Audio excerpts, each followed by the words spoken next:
everyone, welcome back to my channel. In this video, we will be looking at the problem of to check whether a number entered by the user is a palindrome or not.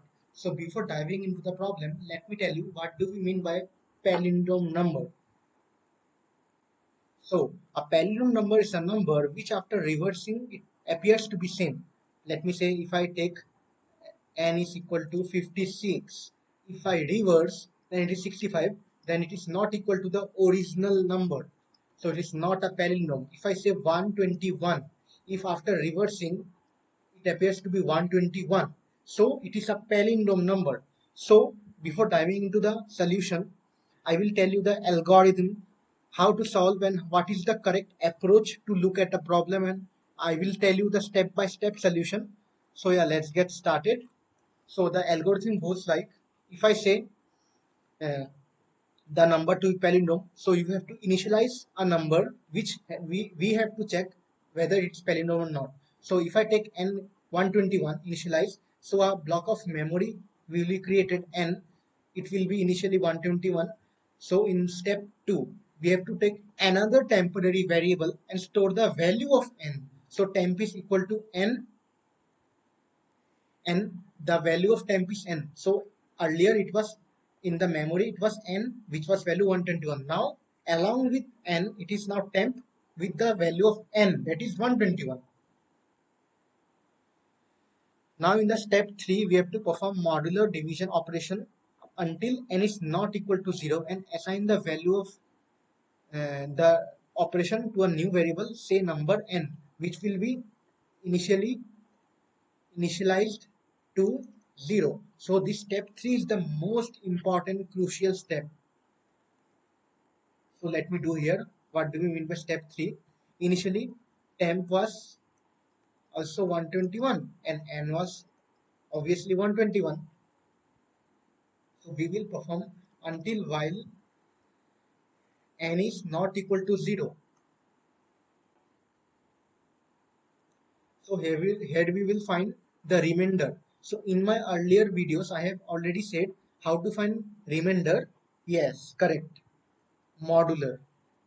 So remainder, that is modular means if I say 5 modular 2, so remainder is 1. So here remainder will be n, we will divide it 10. So yeah, we have taken a extra variable number which is equal to 0. So we will add with 10 and will add with the remainder value. So here we can see 5 modular 2 is 1. What is 5 by 2? It is obviously 2, right? That is a division. So here also we need to find n equal to n by 10. Because if we are doing modular, then also we are doing remainder. And if you are doing remainder, then we also need to find the division. So this is the complete flow. So here, what is the flow? Let me tell you. Initially n is 121. It will check whether n is, that is 121 is not equal to 0. Yes, true. It will come inside and it will do the modular operation, that is 121 modular of 10. So it is 1. So remainder is now 1. So number was initially 0. 0 into 10 plus remainder. Remainder is 1. That is 1. So n divided by 10, that is 12. So n updated value of n is now 12. Now again it will come to while loop and check whether 12 is not equal to 0. Condition is true. It will come inside while loop and it will do modular again 12 modular 10. So the remainder, now the new remainder is 2. So again we will do number into 10. Now the number is not 0, it is 1. So 1 into 10 plus remainder is 2. So it is 12. Now the division is 1. So now updated value of n is 1. Now it will again check whether 1 is not equal to 0. Condition is true. It will come inside the while loop, perform the remainder operation, that is 1, that is the value of n modular 10. Now the remainder is 1. Again the updated value of remainder is 1. Again it will do the number updated value of 12 into 10 plus remainder, that is 1, that is this one, that is 121. Now the value of n is 0, right? Because here you can see will be 0. Now again it will check whether 0 is not equal to 0, condition is false. So it will return this value, number, that is 121.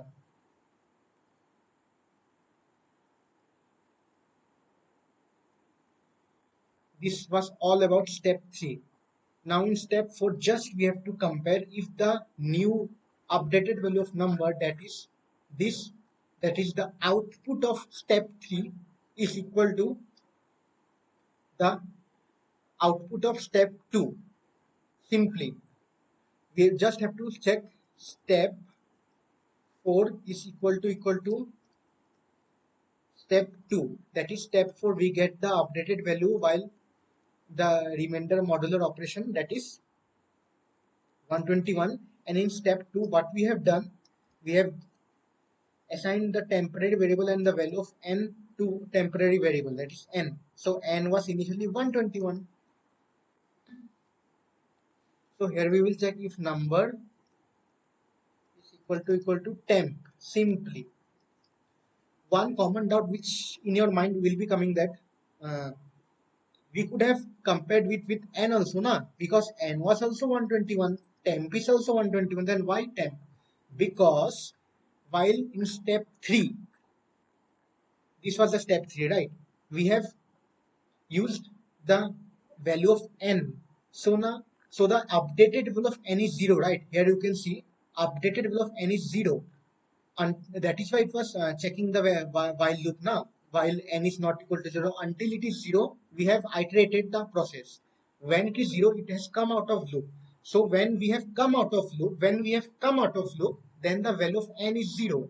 So that is why in the before step 3, we have already assigned the value of n to 10. It is same like, suppose I have one box and I want to give this box to my child, but I am having some fever, some disease, I may die.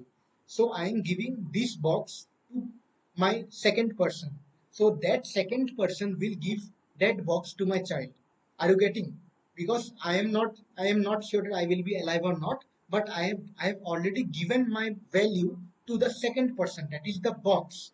So my child will be taking the accessing the value from that second person. Same the case is here. N has died, n has become 0, and the temp value of n has given to temp. So we will check if it is equal to or not. We will return palindrome. If it is not equal, we will declare not a palindrome. Let us look at the code. So the code goes like, we will initialize the value of n. We will give 121, and temp is equal to we have assigned. And while this is a step 3, let me say you, this is step 1, this is step 2, and this is step 3, and this is step 4. Let me check with all the inputs. If we give 125, 165, not a palindrome.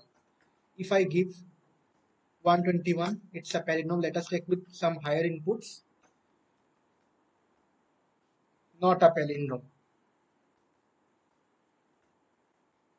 It's a palindrome. So yeah, in 4 steps we can easily conclude that a number whether it's palindrome or not. And always remember this step. Step 3, very very important. Okay, so if you really like my videos, please do subscribe my channel, please share it with your friends, and I've given the Telegram link and my LinkedIn handles and Instagram link on the description. You can check out, and for any queries you can reach out to me. Thank you.